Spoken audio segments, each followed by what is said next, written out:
Hello everyone, स्वागत है आप सभी का टॉपर्स प्राइम चैनल में। इस वीडियो में आज हम पढ़ेंगे हिस्ट्री का नेक्स्ट टॉपिक, जिसमें हम दिल्ली सल्तनत पर जो सबसे पहला वंश आया था गुलाम वंश, उसके बारे में पढ़ने वाले हैं। ठीक है। दिल्ली सल्तनत पर अगर हम बात करें तो टोटल 5 वंश जो है दिल्ली सल्तनत के अंदर आते हैं। तो वन बाय वन जो है 5 वंशों को जो हम कवर करेंगे। सबसे जो पहला वंश रहा यानी कि जहां से दिल्ली सल्तनत की शुरुआत होती है वो है गुलाम वंश, तो वही पढ़ने वाले हैं। ओके। तो अगर आपको वीडियो पसंद आए तो प्लीज वीडियो को लाइक जरूर कीजिएगा, साथ ही चैनल को शेयर और सब्सक्राइब भी करें। ठीक, चलिए बात कर रहे हैं हम दिल्ली सल्तनत की। तो पहले दिल्ली सल्तनत के बारे में बात करेंगे कि कब से कब तक जो है दिल्ली सल्तनत रही। तो 1206 ईस्वी से जो है दिल्ली सल्तनत की शुरुआत मानी जाती है और ये 1526 तक जो था दिल्ली सल्तनत पर जो है शासन रहा।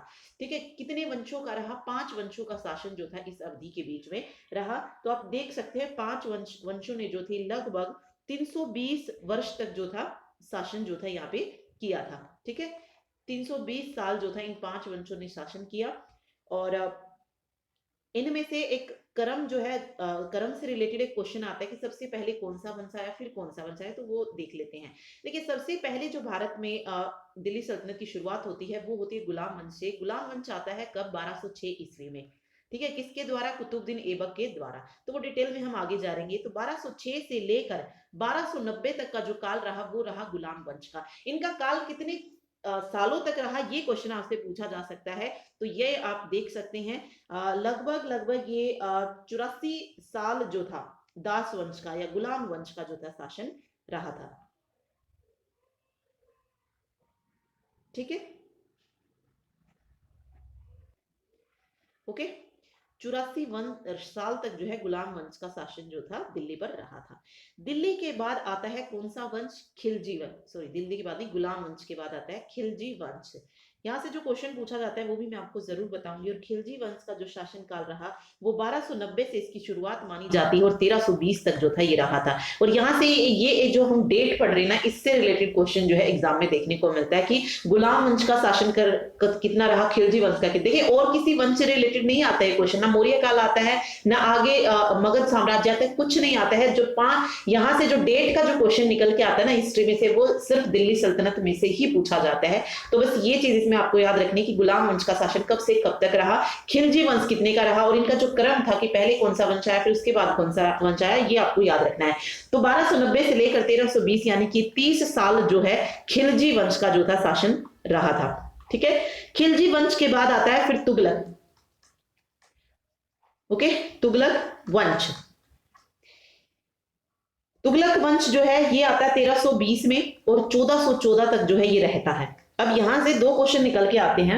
एक क्वेश्चन आता है कि सबसे कम समय तक दिल्ली पर किसका शासन रहा, तो वो रहा खिलजी वंश का। और सबसे ज्यादा समय तक किसका शासन रहा, वो रहा तुगलक वंश का। तुगलक वंश ने लगभग नहीं, 94 ईयर्स डायरेक्ट बता देते, 94 साल जो है दिल्ली पर शासन किया है। याद रखिएगा 94 साल सबसे ज्यादा जो था तुगलक वंश का शासन जो है रहा है। तुगलक के बाद आता है सैयद वंश। सैयद वंश, सैयद वंश का जो शासन काल रहा वो रहा 1414 से शुरू होकर 1450 तक। तो यहाँ पे आप देख सकते हैं कितने साल बनेंगे, 36 साल जो है बनेंगे। उसके बाद पूछा जाता है कि दिल्ली में जो है आखिरी शासन जो था किसका रहा था दिल्ली सल्तनत में, तो वो रहा था लोधी वंश का। ठीक है। लोधी वंश शुरुआत होती है 1450 से और ये 1526 तक जो है रहता है। 1526 में आपको पता है पानीपत का युद्ध हुआ था। ठीक, बाबर ने जो थी मौर्य नहीं, सॉरी, कौन सा साम्राज्य था, मुगल वंश। ठीक है। मुगलों की जो थी जो थे 1526 में जो थी मुगल वंश की स्थापना या मुगल वंश की नींव जो थी वो बाबर ने रखी थी पानीपत के युद्ध को जीतकर। ठीक है। सॉरी, मैंने मौर्य वंश बोल दिया था गलती से। ठीक है, तो याद रखिएगा। तो 1526 तक जो था लोधी वंश रहा। तो ये पूरा काल रहा 1206 से लेकर 1526 तक दिल्ली सल्तनत पर 5 वंश जो थे ये थे। और लोधी वंश भी अगर आप देखेंगे तो 1450 से लेकर 1526 तक कितने साल बनते हैं, 76 साल जो है यहाँ पे बनेंगे। 50, 60, 70 और 76, यस 76 साल तक जो था इनका शासन रहा था। तो कितने साल याद देखो, ये याद रख लीजिए, आपकी डेट 1206, 1290, ये पता खुद ही चल जाएगा। और सबसे ज्यादा किसका रहा, सबसे कम किसका रहा, ये आपको याद रखना है। लोधी वंश सबसे आखिर में आया था, सबसे पहले गुलाम वंश आया था। एक और क्वेश्चन आता है कि तुगलक वंश से पहले और गुलाम वंश के बाद कौन सा किसका शासनकाल था, तो खिलजी वंश का था। तो कुछ इस तरीके से क्वेश्चन भी जो है पूछ ले जाते हैं, तो ये सारी चीज जो है आप इसमें याद रखिएगा। ठीक है, तो बस ये था जो आपको याद रखना है। अब हम पढ़ रहे हैं दिल्ली सल्तनत पर सबसे पहले कौन सा था, गुलाम वंश। गुलाम वंश जो था आया था, गुलाम वंश का जो शासनकाल रहा वो रहा 1206 से लेकर 1290 ईस्वी तक। ठीक, ओके। गुलाम वंश की अगर हम बात करें तो इसको अलग अलग नामों से जाना जाता है। इसको दाश वंश भी कहा जाता है, मामलूक वंश भी बोलते हैं, इलबारी तुर्क भी बोला जाता है, इलबारी वंश भी कह देते हैं। तो ये इनका अलग अलग नाम जो था, या प्रारंभिक तुर्क या तुर्क साम्राज्य की नींव किसने रखी, तो वो भी गुलाम वंश से ही जो है आ जाएगी। तो प्रारंभिक तुर्क वंश, इन अलग अलग नामों से जो है जाना जाता है। गुलाम वंश ने जो था लगभग नहीं, सॉरी, 84 साल जो था शासन किया था दिल्ली पर, और जिसमें जो सत्ता थी वो कितने लोगों के हाथ में रही, 11। यानी कि इस 84 साल में 11 जो थे लोग, या 11 राजा जो थे, 11 राजा थे जिन्होंने इस पर शासन किया था दिल्ली पर। ठीक है, तो बस ये चीज इसमें आपको याद रखनी है। फिर वही आता है, गुलाम वंश की स्थापना किसने की थी, तो आप सभी को पता है किसने की थी, कुतुबुद्दीन ऐबक ने की थी। ठीक है, तो देखिए अभी हम बात कर रहे हैं गुलाम वंश की। तो जैसा कि मैंने आपको बताया, गुलाम वंश को अलग अलग नामों से जाना जाता है। रीजन क्या है इसका, देखिए सबसे पहले हम बात कर रहे हैं गुलाम वंश की ही। इसको क्यों, किसने कहा, जो प्रारंभिक इतिहासकार थे उन्होंने जो था इसको गुलाम वंश क्यों कहा था। क्यों क्यों कहा था, क्योंकि इसके जो प्रारंभ में जो राजा हुए वो क्या थे, गुलाम रहे थे। यानी कि जो प्रारंभिक शासक थे वो क्या रहे थे, उस वक्त गुलाम रहे थे। तो इसको क्या नाम दे दिया था, गुलाम वंश दे दिया था। ठीक है, लेकिन एक दो या तीन थे शायद जो गुलाम रहे थे, तो ये गुलाम वंश इनके लिए नाम सही नहीं माना जाता है। तो दूसरा जो इन्हें कहा जाता है वो कहा जाता है मामलूक वंश। ठीक है, मामलूक वंश का मतलब भी क्या होता है, ऐसे गुलाम या दास होते हैं जिनके माता पिता स्वतंत्र हो, या ऐसे दास जिन्हें सैनिक कार्यों में लगाया जाता था, वो थे, उन्हें कहा जाता था मामलूक। ठीक है, तो ये भी, इसको भी जो है हम इस वंश का अच्छा नाम जो है नहीं मान सकते हैं। एक्चुअल में जो इसका नाम है गुलाम वंश का वो है इलबारी वंश। इलबारी वंश क्या है, इलबारी वंश क्यों इसका सही नाम माना गया, क्योंकि कुतुबुद्दीन ऐबक को अगर हम छोड़ दें, यानी कि जो बिल्कुल पहला संस्थापक रहा गुलाम वंश का, उसको अगर हम छोड़ दें तो बाकी जितने भी शासक आए इस वंश के 10, क्योंकि एक अगर हम कुतुबुद्दीन को छोड़ देते हैं तो वो सारे के सारे किसके थे, इलबारी जाति के तुर्क थे। ठीक है, इलबारी जाति के क्या थे, तुर्क थे। तो इसीलिए इसको इलबारी वंश जो है कहना सही होगा। ठीक है, बाकी नाम तीनों पूछे जाते, गुलाम वंश, मामलुक वंश और इलबारी वंश। ठीक है, सिर्फ एक था जो क्या था, इलबारी तुर्क से रिलेटेड, इलबारी जाति से रिलेटेड नहीं था। बाकी के बाकी सारे जितने आए वो सारे के सारे इलबारी जाति से रिलेटेड थे। ठीक है, क्रम की अगर मैं बात करूं, जैसे मामलुक वंश की जो शुरुआत होती है वो किससे मानी जाती है, कुतुबुद्दीन ऐबक से मानी जाती है। ठीक है, कुतुबुद्दीन ऐबक से मानी जाती है, जिनका शासनकाल पूछा जाता है कई बार एग्जाम में। तो 1206 से लेकर 1210 तक का शासनकाल जो था, मतलब किसने शासन किया था, कुतुबुद्दीन ऐबक ने किया था। इसके बाद इनका पुत्र आता है आराम शाह, आराम शाह, जिनका जो शासनकाल रहा वो 1210 से लेकर 1211। लेकिन ये इतना योग्य नहीं था, तो इल्तुतमिश ने इसे हटाकर जो था, इल्तुतमिश खुद गद्दी पर बैठा और इलबारी तुर्क वंश की स्थापना जो थी की थी। अब डायरेक्ट आपसे क्वेश्चन पूछा जाएगा, इलबारी वंश की स्थापना किसने की, तो इल्तुतमिश ने की थी, क्योंकि कुतुबुद्दीन जो था वो इलबारी वंश से रिलेटेड नहीं था। ठीक है, तो गुलाम वंश अगर पूछा जाता है कि गुलाम वंश की स्थापना किसने की, तो कुतुबुद्दीन ऐबक ने की थी। ठीक, तो इल्तुतमिश आता है जिसका शासनकाल रहा, मोस्ट इंपोर्टेंट है ये, इसका शासनकाल तो 1211 और 1236। ओके, एक और चीज याद रखिए, इलबारी वंश के अलावा इन्हें शमसुद्दीन वंश के नाम से भी जाना जाता है, क्योंकि इलबारी ये जो था ये शमशी वंश से भी जो है माने जाते हैं। ठीक है, तो ये अलग अलग नाम है जो आपसे पूछ लिए जाते हैं, तो सारे नाम जो है आप इसको याद रखिएगा बस इसमें। ठीक है, चलिए, शमसुद्दीन इल्तुतमिश आता है 1236 में जो है इल्तुतमिश की मृत्यु हो जाती है। इसके बाद रकनुद्दीन फिरोज शाह, ये नाम जो है इतना फेमस नहीं है, क्योंकि इसमें जो मेन 4 नाम आते हैं, कुतुबुद्दीन ऐबक हो गया, इल्तुतमिश हो गया, रजिया सुल्तान हो गया और बलबन हो गया। इन 4 से ही क्वेश्चन पूछे जाते हैं, लेकिन बीच में एक दो जो इंपॉर्टेंट है थोड़ा बहुत उससे अगर आ सकता है तो वो मैं आपको बता रही हूँ। रकनुद्दीन फिरोज शाह ये सिर्फ 1236 ईस्वी में ही रहता है, और इसके बाद रजिया सुल्तान जो है वो जो भी मामलुक वंश था उसकी शासक बनती है, जिसका शासनकाल रहता है 1236-1240 में जो है रजिया सुल्तान को मार दिया जाता है। उसके बाद बहराम शाह आते हैं, फिर मसूद शाह आते हैं, नसरुद्दीन महमद शाह आते हैं, बलबन आते हैं, कैकुबाद आता है, कैयूमूर्स आता है। तो सबसे लास्ट वाला अगर आपसे पूछा जाए 11वां जो शासक रहा इसका वो था कैयूमर्स, ये वाला। ठीक है, और बलबन जो था ये 9वां शासक था। बलबन का पूरा नाम क्या था? गयासुद्दीन बलबन।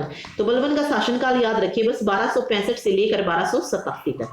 सिर्फ ये मेन आपको कुतुबुद्दीन ऐबक का याद रखना है, इल्तुतमिश का याद रखना है, रजिया सुल्तान का शासनकाल कितना रहा, और गयासुद्दीन बलबन का 1265 से लेकर 1227 तक 87 तक, सॉरी, गयासुद्दीन बलबन रहा। ठीक है, तो यहाँ पे मैंने लगाया भी हुआ है, तो आप देख सकते हैं कुतुबुद्दीन ऐबक 1206 से 1210, इल्तुतमिश 1210 से 1236, रकनुद्दीन 1236, रजिया सुल्तान 1236 से 40, बहराम शाह 1240 से 42 तक था, मशहूद शाह 1242 से 1246 तक था। और हमारे लिए जो इंपॉर्टेंट है वो है 1265 से लेकर 1290। ये बहुत सारी जगह अलग अलग दिया गया है, तो 65 से शुरुआत मानी जाती है, फिर 87, 88, 89 कोई भी दे सकते हैं आपको ऑप्शन में। तो बस इतना याद रखिए कि 90s तक जो था इस बलबन जो था रहा था। ठीक है, तो ये चीज इसमें याद रखिएगा। चलिए अभी हम शुरुआत कर रहे हैं सबसे पहले कुतुबुद्दीन ऐबक से।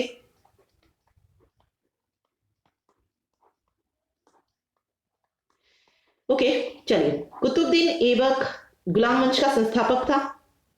ठीक है, अब बात आती है कि कुतुबुद्दीन था कौन। सबसे पहले तो हमें यही पता होना चाहिए कि आखिर में कुतुबुद्दीन कौन था। ठीक है, देखिए ऐबक की अगर मैं बात करूं, ये भी तुर्क जनजाति से था, इल्बारी वंश से नहीं था, तुर्क जनजाति से था ये। और ऐबक का अर्थ कई बार पूछ लिया जाता है कि क्या होता है, तो ऐबक का मतलब होता है चंद्रमा का देवता। ठीक है, चंद्रमा का देवता। कुतुबुद्दीन ऐबक को जो है बचपन में फरुखदीन, एक नाम है फरुखदीन अब्दुल अजीज कुकी, ये नाम याद रखिएगा, इंपॉर्टेंट है, अजीज कुकी। इस बंदे ने जो था कुतुबुद्दीन ऐबक को खरीदा था। कहां से खरीदा था? निशापुर के बाजार से जो था कुतुबुद्दीन ऐबक को खरीदा था। ठीक है, क्योंकि ये गुलाम था तो इसीलिए तो गुलाम वंश आया। तो ये याद रखिए, क्वेश्चन पूछा जा सकता है कि कहां से खरीदा था, किसने खरीदा था। तो फरुखदीन अब्दुल अजीज कुकी ने इसको निशापुर के बाजार से खरीदा था। ठीक है, इसको कुरान खां के नाम से भी जो है जाना जाता है। कुतुबुद्दीन ऐबक को क्यों जाना जाता है कुरान खां के नाम से? क्योंकि इसको जो पूरी कुरान थी ना वो ओरली कंठस्थ जो थी याद थी। ठीक है, मतलब जिसको ये सुना सकता था, ओके, पूरा जो था इसको याद था, तो इसलिए इसको कुरान खां के नाम से भी जाना जाता है। ओके, फिर इस जो भी ये बंदा था, काजी था, इन्होंने क्या किया, इसे किसे कुतुबुद्दीन ऐबक को किसको बेच दिया, मतलब या किसको दे दिया था? मोहम्मद गोरी को। ठीक है, क्या कर दिया इसने इसको? मोहम्मद गोरी। और मोहम्मद गोरी आपको याद होगा 1191 की लड़ाई, 1192 की लड़ाई तराइन की, उसके बाद चंदावर का युद्ध 1194। ठीक है, ये सारी लड़ाई जो जिसने लड़ी थी वही मोहम्मद गोरी को जो था कुतुबुद्दीन ऐबक को किसने बेच दिया था? काजी ने। ठीक है, और मोहम्मद गोरी को बेचने के बाद उसकी योग्यताओं से प्रभावित होकर इन्होंने जो है किसने, मोहम्मद गोरी ने कुतुबुद्दीन को एक पद दिया था, वो था अमीर ए आखूर का पद। अमीर ए आखूर का पद जो था मोहम्मद गोरी ने किसको दिया? कुतुबुद्दीन ऐबक को। ठीक है, ओके। 1192 मोहम्मद गोरी का जो युद्ध है आपको पता है, पृथ्वीराज चौहान को इन्होंने हराया था। पृथ्वीराज चौहान को हराने के बाद जिन जिन एरिया को इसने जीता था उन प्रदेशों का स्वामी किसको बना दिया इसने? कुतुबुद्दीन ऐबक को जो था वहां का स्वामी जो था बना दिया था। ठीक, ओके। 1194 चंदावर युद्ध का युद्ध जो है आपको याद होगा। 1194 में मोहम्मद गोरी और ऐबक इन दोनों ने मिलकर जो था कन्नौज के जयचंद को जो था परास्त किया था, और इसी को चंदावर का युद्ध जो है कहा जाता है। अब तराइन का युद्ध हमें पता है पृथ्वीराज चौहान और मोहम्मद गोरी के बीच में होता है, तो चंदावर का युद्ध किसके बीच में होता है? क्या नाम था इसका, गोरी और जयचंद। ठीक है, कन्नौज के जो जयचंद थे उन दोनों के बीच में हुआ था चंदावर का युद्ध, और उस युद्ध में और कौन शामिल था? कुतुबुद्दीन ऐबक भी जो था शामिल था।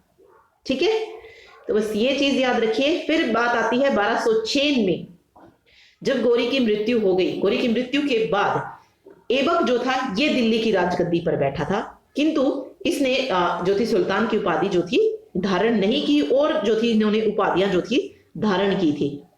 ठीक है, सिप सलार की जो थी उपाधि जो थी इसने धारण की थी, और इसने शुरू में जो है लाहौर को अपनी राजधानी बनाया था। तो बस ये पॉइंट्स इसमें याद रखिएगा। चलिए इसमें देख लेते हैं। देखिए 1206 में महमूद गोरी की मृत्यु के बाद कुतुबुद्दीन ऐबक दिल्ली के सिंहासन पर बैठा और इसी के साथ भारत में पहली बार गुलाम वंश की स्थापना हुई। राज्य अभिषेक 12 जून 1206 को हुआ। इसने अपनी राजधानी किसको बनाया? लाहौर को बनाया। ठीक है, ये कुतुबी तुर्क था और वो इलबारी तुर्क थे। कुतुबुद्दीन ऐबक महमूद गोरी का गुलाम व दामाद था।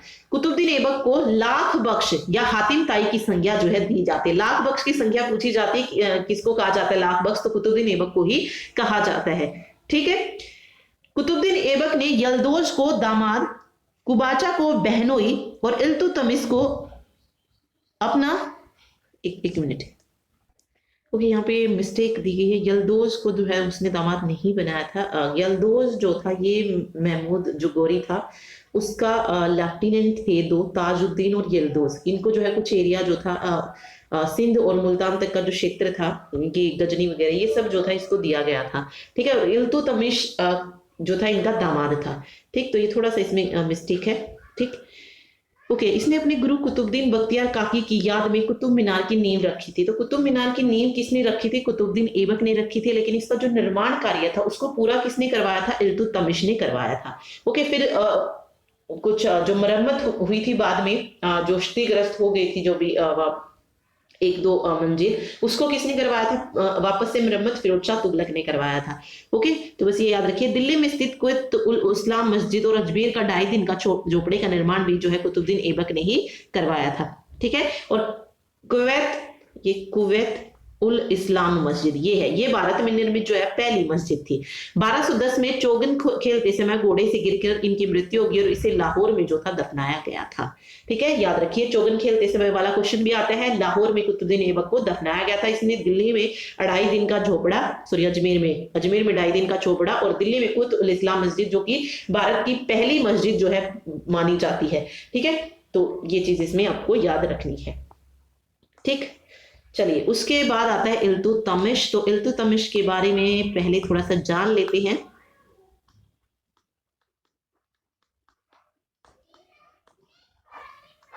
इल्तुतमिश देखिए,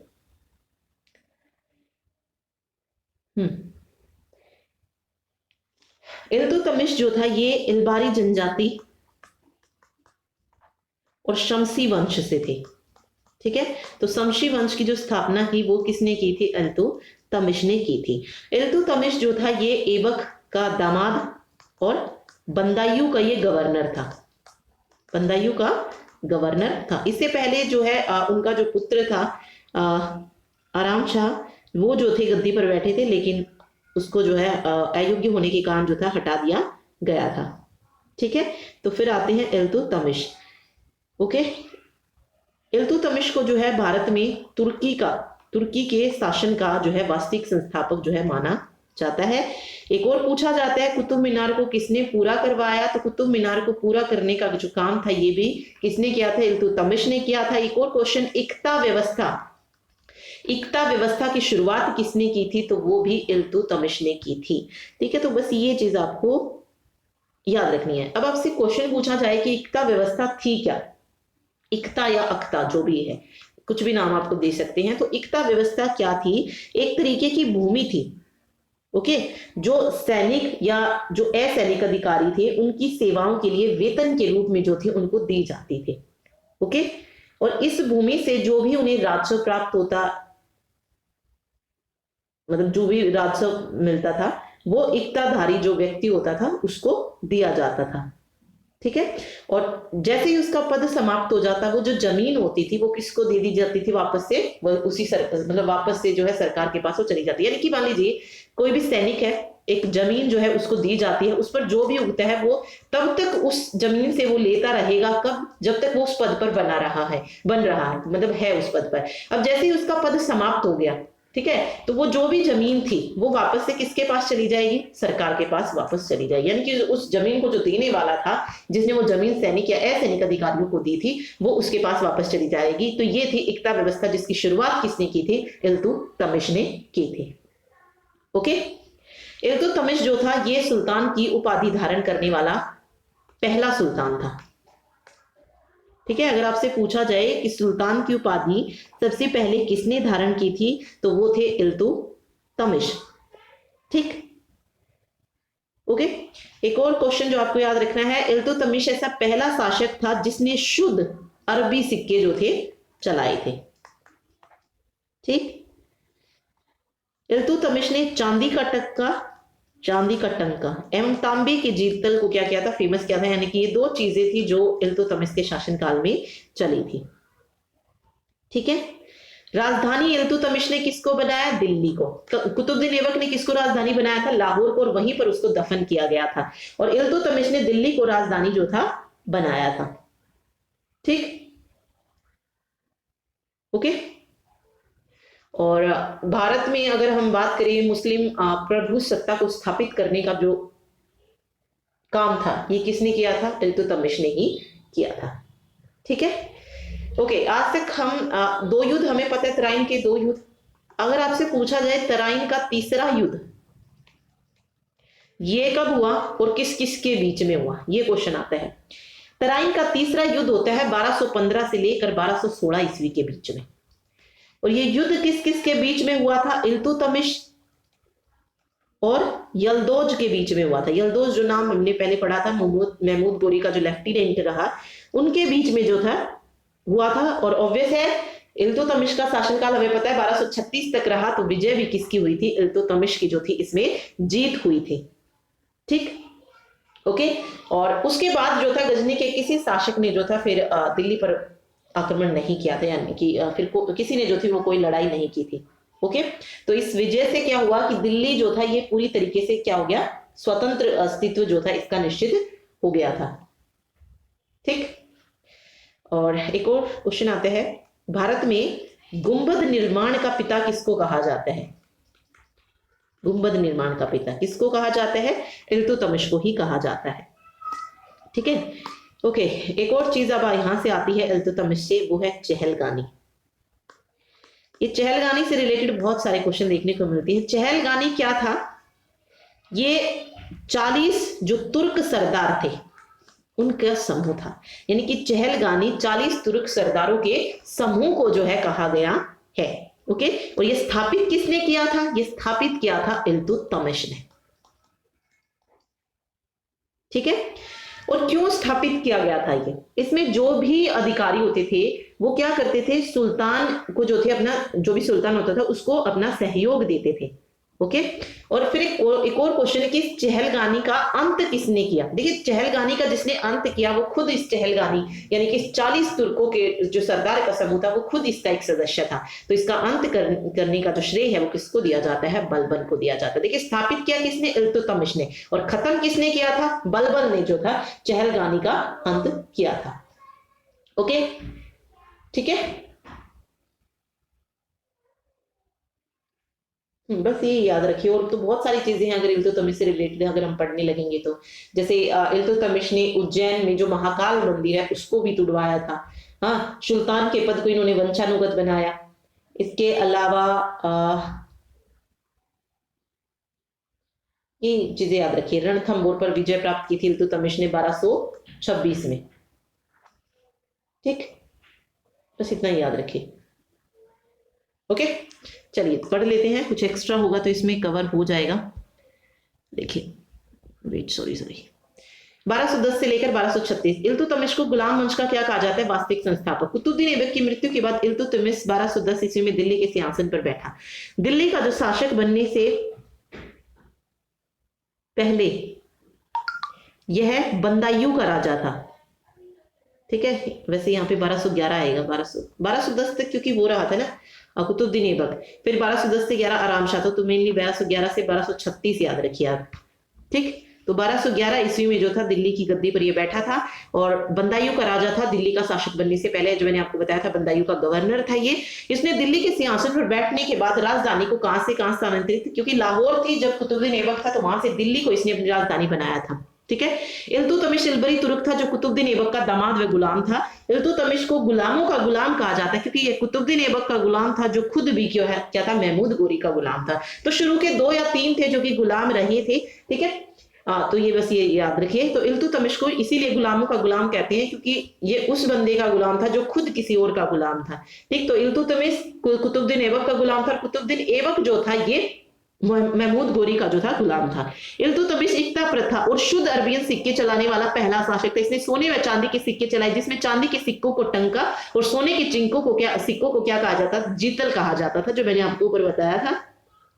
ठीक है, इसको तुर्क चहलगानी का फाउंडर भी कहते हैं। तुर्क चहलगानी 40 गुलामों का समूह था जो हमेशा साए की तरह इल्तुतमिश के साथ रहते थे। दिल्ली में स्थित नसीरुद्दीन का मकबरा इल्तुतमिश ने सुल्तान गोरी की याद में जो था बनवाया था, और यह मकबरा भारत में निर्मित प्रथम जो था मकबरा था। ठीक है, तो दिल्ली में स्थित नसीरुद्दीन का मकबरा इल्तुतमिश ने बनवाया था गोरी की याद में। इल्तुतमिश पहला शासक था जिसने 1229 ईस्वी में बगदाद के खलीफा से सुल्तान की वैधानिक उपाधि जो थी हासिल की। इनकी जो मृत्यु हुई वो 1236 में हुई थी, और मरने से पहले इल्तुतमिश ने अपनी पुत्री रजिया को अपना उत्तराधिकारी घोषित किया, क्योंकि उसका बड़ा पुत्र महमूद जो था मारा जा चुका था। परंतु तुर्कों की व्यवस्था के अनुसार कोई भी महिला जो थी वो उत्तराधिकारी नहीं बन सकती थी। ठीक है, तो फिर वही आता है, कौन आता है, रजिया सुल्तान आती है। तो रजिया सुल्तान के बारे में पढ़ती हैं।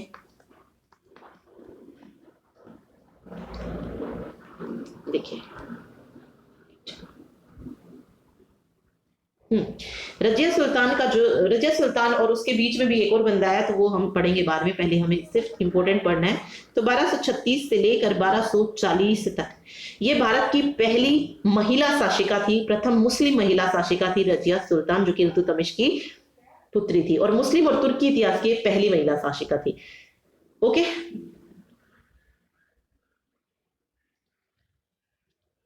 रजिया को रजिया सुल्तान के नाम से जाना जाता है।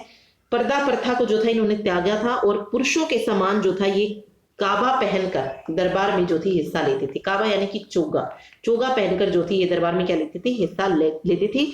और बस इसमें इतना ही याद रखिए, बाकी कुछ आता नहीं है। ठीक है, इनकी विवाह की अगर बात करें तो किससे किया था, सूबेदार अल्तुनिया से जो था इन्होंने विवाह किया था। ओके, और इसी बीच में इल्तुतमिश का एक और जो पुत्र था बहराम शाह, उन्होंने तुर्की सरदारों की हेल्प से क्या किए थे, सत्ता जो थी हत्या ली थी, और रजिया और अल्तुनिया की हत्या करवा दी थी। क्वेश्चन आता है रजिया सुल्तान की हत्या कहाँ हुई थी 1240 में, तो कैथल में हुई थी, हरियाणा में। ठीक है, तो एचएससी में तो आपको पता है ये क्वेश्चन बहुत बार आ चुका है। तो कैथल के समीप जो थी रजिया सुल्तान और अल्तुनिया की हत्या करवा दी थी, किसने, बहराम शाह ने। ठीक है, और कब्जा कर लिया था गद्दी पर भी। ओके, चलिए देखते हैं। देखिए, रजिया सुल्तान से पहले 1236 में सुल्तान रकनुद्दीन फिरोज, ठीक है, ये जो है सुल्तान बनता है। तो रकनुद्दीन फिरोज 1236 में अपनी माता शाह तुर्काना के संरक्षण में सुल्तान जो था घोषित किया गया इसको। रकनुद्दीन फिरोज की आलसी और विलासी प्रवृत्ति होने के कारण यह किसी भी शासन के कार्यों में भाग नहीं लेता था, जिसके चलते अधिकारी वर्ग के लोग जनता पर हावी हो रहे थे। रकनुद्दीन फिरोज कुछ ही महीनों तक सुल्तान बना, और उसके बाद जनता के विद्रोह के कारण वापस से नहीं, रजिया सुल्तान को जो था क्या कर दिया गया, सुल्तान जो था बनाया गया। ठीक है, रजिया सुल्तान की अगर हम बात करें तो रजिया ने रकनुद्दीन को अपदस्थ करके सत्ता प्राप्त की। उत्तराधिकार को लेकर रजिया सुल्तान ने जनता का समर्थन प्राप्त किया। पर्दा प्रथा को त्याग कर पुरुषों की भांति पोशाक धारण करके दरबार आयोजित किया। उसने मलिक याकूत को उच्च पद जो था प्रदान किया था। ठीक है, और इन सारी गतिविधियों के कारण जो अमीर समूह था वो रजिया सुल्तान से नाराज था। मुल्तान, बंदाई और लाहौर के सरदारों ने क्या कर दिया, विद्रोह कर दिया रजिया के शासनकाल में। ओके, उसके बाद रजिया ने भटिंडा के गवर्नर अल्तुनिया से विवाह कर लिया, और 1240 ईस्वी में कैथल में रजिया की हत्या जो थी कर दी गई। रजिया सुल्तान ने यकूत को अमीर आकुर तथा एतगीन को अमीर हाजिब की उपाधि जो है दी है। कबीर खान को लाहौर तथा अल्तुनिया को आज का भटिंडा यानी कि तबर हिंद का इख्तिदार जो था बनाया था। तो दोनों की हत्या कैथल में ही हुई थी। ठीक, उसके बाद अगर आप देखेंगे तो बहराम शाह आता है। जैसा कि मैंने कहा था, बहराम शाह जो है 1240 में जो है इनकी हत्या करवा देते हैं। तो रजिया सुल्तान की हत्या के बाद मुइजुद्दीन बहराम शाह जो है ये सुल्तान बनता है, और इनके शासनकाल में 1241 में मंगोलों का आक्रमण होता है, जिसमें बहराम शाह मार दिया जाता है, और मंगोलों ने जो था पंजाब पर हमला किया था। तो 1240 से लेकर 1242 तक जो है बहराम शाह रहता है। फिर आता है अलाउद्दीन मशहूद शाह 1242 से लेकर 46 तक। बहराम शाह की मृत्यु के बाद 1242 में फिरोज शाह का पुत्र मशहूद शाह सिंहासन पर बैठता, और मशहूद शाह ने बलबन को अमीर हाजिब की उपाधि जो थी दी थी। किसको, बलबन को। ठीक है, तो बस ये याद रखिए, बाकी और ज्यादा पढ़ने की जरूरत नहीं है इसमें। अभी हम जिस पे आते हैं वो आता है बलबन। बलबनी राजवंश भी आपसे पूछा जा सकता है कि बलबनी राजवंश, जैसे शमशी राजवंश पूछ लिया, इलबारी वंश पूछ लिया, ऐसे ही बलबनी राजवंश भी पूछ सकते हैं। तो ये सारे जो है गुलाम वंश के अंदर ही आते हैं, क्योंकि बलबन खुद एक गुलाम था तो इसको गुलाम वंश के अंदर ही माना जाता है। तो बलबनी राजवंश की स्थापना अगर पूछी जाए तो ये किसने की थी? गयासुद्दीन बलबन ने जो थी बलबन वंश की स्थापना की थी। 1265 से लेकर 1290 तक का जो शासनकाल रहा वो किसका रहा था? बलबन का रहा था।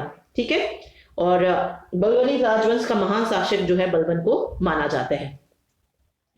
कई बार बलबन का जो है वास्तविक नाम आपसे पूछ लिया जाता है, तो बहाउद्दीन जो था इसका वास्तविक नाम था। इलबारी तुर्क था ये, और जो चहलगानी था यानी कि 40 सरदारों का जो समूह था उनका ये सदस्य रहा था। उसका अंत किसने किया था चहलगानी ग्रुप का? वो भी बलबन ने ही किया था। और बलबन जो था, जो रजिया के विरुद्ध विद्रोह हुआ था उसमें बलबन भी जो था शामिल था। ठीक है, ओके, तो बस याद रखिए। जैसे ही बलबन ने सत्ता संभाली, जो चहलगानी ग्रुप था, चहलगानी या चालीसा को जो था समाप्त कर दिया था। कई बार पूछा जाता है लो एवं रक्त की नीति, ये क्वेश्चन आ जाता है, लो एवं रक्त की नीति को किसने अपनाया था? तो बलबन ने ही जो है अपनाया था, और इस नीति को अपनाकर उसने अपने विरोधियों को रोका था। ठीक है, रीजन क्या था लो और रक्त की नीति को अपनाने का? सुल्तान पद की जो प्रतिष्ठा थी उसको पुनः स्थापित करना, अमीरों की शक्तियां बढ़ रही थी उस वक्त तो उसको समाप्त करने के लिए। ठीक है, और सत्ता का शक्ति केंद्र किसको बनाने के लिए? सुल्तान को बनाने के लिए, कि मतलब जो भी डिसीजंस हैं वो सारी शक्ति किसके पास हो? सुल्तान के पास हो। इसीलिए जो थी बलबन ने लो और रक्त की नीति को अपनाया था। ठीक, ओके। इसके अलावा इन्होंने कुछ त्योहारों की स्थापना की थी, जैसे नौरोज उत्सव की शुरुआत पूछी जाती किसने की थी? तो बलबन ने की थी। पारसी नववर्ष की शुरुआत जो होती है, ये नौरोज जो है वो पारसियों का जो त्योहार है वो था। ओके, तो ये चीज भी याद रखिए। चलिए, इनके दरबार में विद्वान कौन थे? अमीर खुसरो और अमीर हसन थे। तो पढ़ते हैं, देखिए। गयासुद्दीन बलबर 1265 से लेकर 9वां सुल्तान था, ये इंपॉर्टेंट चीज है, याद रखिए। 1266 में दिल्ली का सुल्तान बनता है, चालीसा की शक्ति को सीन किया और सुल्तान के पद को पुनः गरिमा में बनाया। गुलाम वंश का सर्वाधिक महत्वपूर्ण शासक इल्तुतमिश का दास था। इल्तुतमिश ने बलबान को खासदार नियुक्त किया था। इसके बाद बलबन को हासी का इक्तेदार भी जो था नियुक्त किया था इल्तुतमिश ने। नसरुद्दीन महमूद को सुल्तान बनाने में महत्वपूर्ण योगदान इसने दिया, और नसरुद्दीन को सुल्तान बनाकर बलबन ने अधिकतर अधिकार अपने नियंत्रण में ले लिया था। ठीक है, अब ये पूछा जाए कि बलबन को अलूग खां की उपाधि किसने दी थी? तो नसरुद्दीन महमूद ने जो थी अलूग खां की उपाधि बलबन को दी थी। इसके बाद नसरुद्दीन महमूद की मृत्यु के बाद बलबन सुल्तान बना, और बलबन के 4 पुत्र थे, सुल्तान महमूद, कैकुबाद, कैकू खुसरो और कैकाउस। ठीक है, बलबन का असली नाम बहाउद्दीन था। यह इल्तुतमिश के बाद गुलाम वंश का दूसरा इलबारी तुर्क था। शासक बनने के बाद इसने सबसे पहले सेना का पुनर्गठन किया। सेना को दीवाने ए आरिज कहा जाता है। बलबन ने सिजदा और एबोस प्रथा की शुरुआत की, ये इंपोर्टेंट है पेबोस। इसने जिल्ले इलाही तथा नियाबत खुदाई की उपाधि धारण की। बलबन ने इल्तुतमिश द्वारा बनाए गए चालीसा दल को समाप्त किया, और बलबन को उलूग खां की उपाधि जो थी नसरुद्दीन ने दी थी। तो ये सारे पॉइंट आप याद रखिएगा। सिजदा और पेबोस प्रथा की शुरुआत भी इसने की थी। तो 3 आपने पढ़ा ना, 3 थे जो गुलाम हुए। कुतुबुद्दीन ऐबक हुआ, दूसरा जो गुलाम था वो इल्तुतमिश था, और तीसरा जो गुलाम था वो कौन था? बलबन था। अब कुतुबुद्दीन ऐबक किसका गुलाम था? महमूद गोरी का। इल्तुतमिश कुतुबुद्दीन ऐबक का गुलाम था, और बलबन ये इल्तुतमिश का गुलाम था। ठीक है, तो सारे याद रखिएगा ये चीजें। ठीक, ओके। इसके बाद जो है कैकुबाद आता है। बलबन ने जो थे अपने पुत्र कै खुसरो को जो था अपना उत्तराधिकारी नियुक्त किया था, लेकिन बलबन की जो मृत्यु हो जाती है तो जो तुर्क अमीर थे वो वापस से सक्रिय हो गए, और कै खुसरो के स्थान पर, तभी हमने पढ़े ना 4 पुत्र थे, तो वो कै खुसरो को जो था बनाना चाहता था, लेकिन उन अमीर जो तुर्क थे उन्होंने क्या किया? कैकुवाद को जो था सुल्तान घोषित कर दिया। ठीक है, इस तरीके से। और लास्ट मैंने आपको बताया कौन थे? क्यूमर्स थे। क्यूमर्स जो लास्ट इसका वो रहा वो था कैमूर्स या क्यूमर्स, जो भी नाम था इसका। ओके, इसने क्या किया था? कैकुबाद की हत्या की, और उसके नाबालिग पुत्र कैमूर्स को जो था गद्दी पर बैठाया था। यानी कि जो भी अमीर लोग थे उन्होंने कैकुबाद की हत्या करके नाबालिग पुत्र था कैमूर्स, उनको गद्दी पर बैठाया। और जलालुद्दीन खिलजी, यहीं से आते फिर खिलजी वंश, जलालुद्दीन खिलजी को जो था कैमूर्स का क्या कर दिया था? संरक्षक नियुक्त कर दिया था।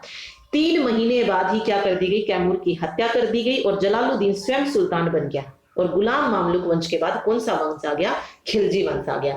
ठीक है, तो ये तो आपको पता ही है कि दूसरा वंश कब आता है, जब उसी का कोई सेनापति या जो भी प्रधान नियुक्त करते हैं वो उसको मार के जो है दूसरा जो है वंश आ जाता है। तो यही सेम इसमें हुआ, कैमूर लास्ट था, नाबालिग था, इसको मारा किसने, उसका जो संरक्षक बनाया गया था, उसकी रक्षा करने के लिए जिसको नियुक्त किया गया था उसी ने उसको मारा और दूसरे वंश की जो थी नींव रख दी थी। तो कौन था, जलालुद्दीन खिलजी। खिलजी वंश की स्थापना जलालुद्दीन खिलजी ने की। तो यहां से ये क्वेश्चन बनता है।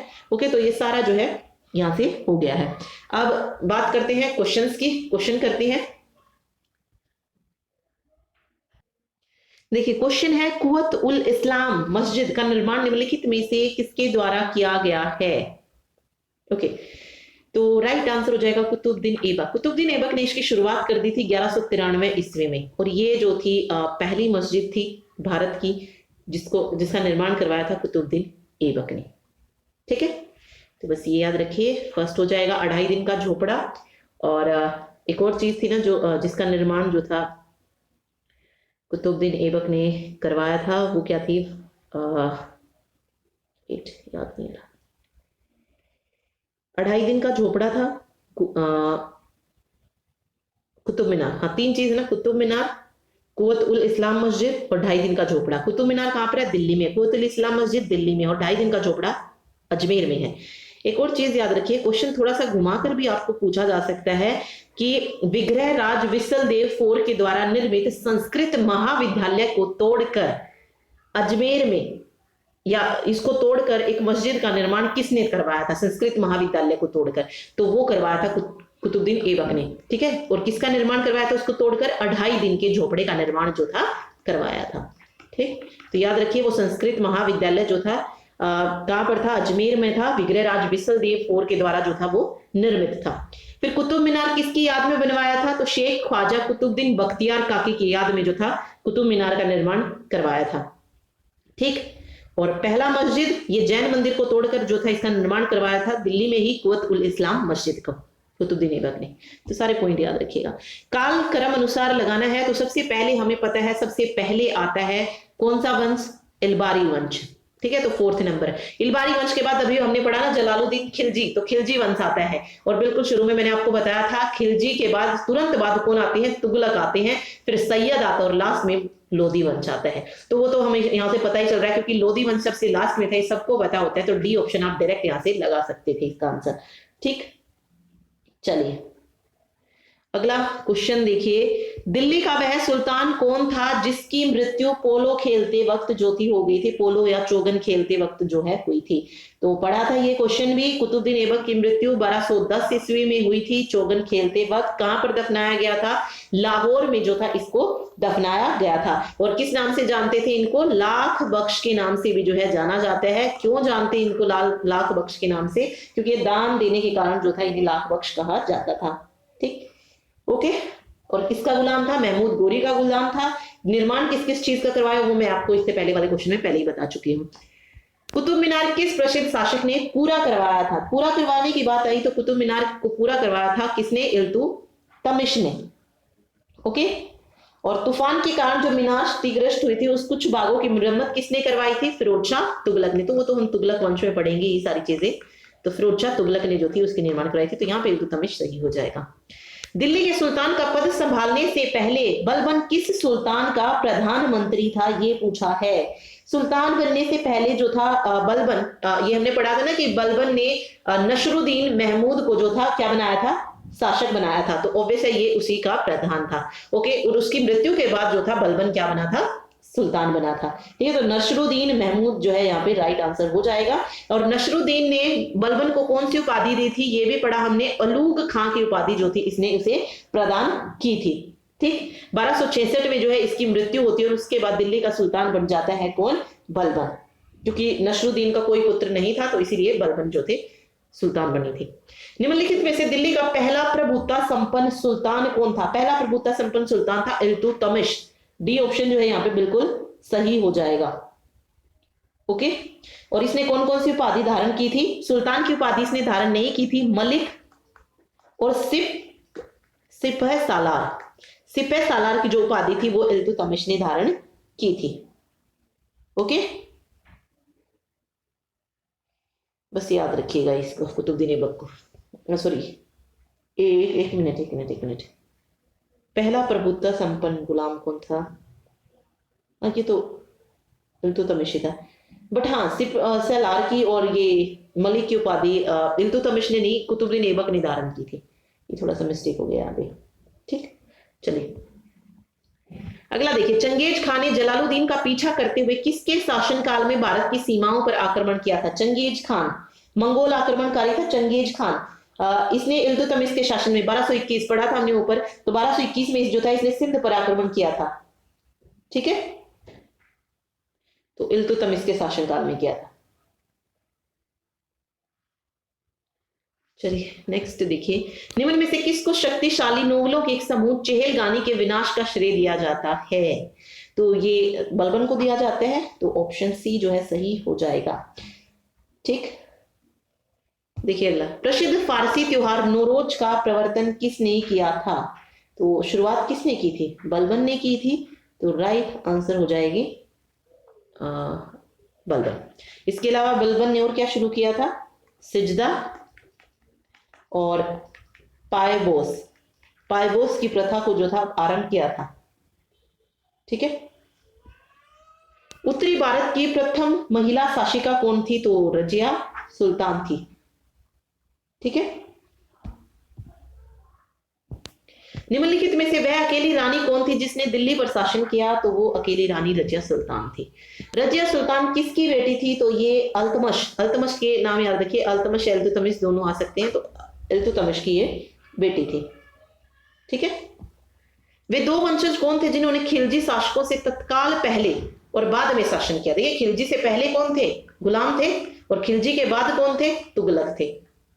तो गुलाम तथा तुगलक। ठीक, चलिए अगला देखिए। एक मिनट, हाँ बस ये लास्ट ही था। लास्ट क्वेश्चन था ये। तो ये मेन क्वेश्चन है जो पूछे जाते हैं, बाकी और कुछ जो है दिल्ली से रिलेटेड इसमें, मतलब गुलाम वंश से रिलेटेड कुछ और नहीं आता है। तो मेन चीजें हमने सारी पढ़ ली हैं इसमें। थैंक यू सो मच, और अगर वीडियो पसंद आई हो तो प्लीज वीडियो को लाइक जरूर कीजिएगा। Thank you.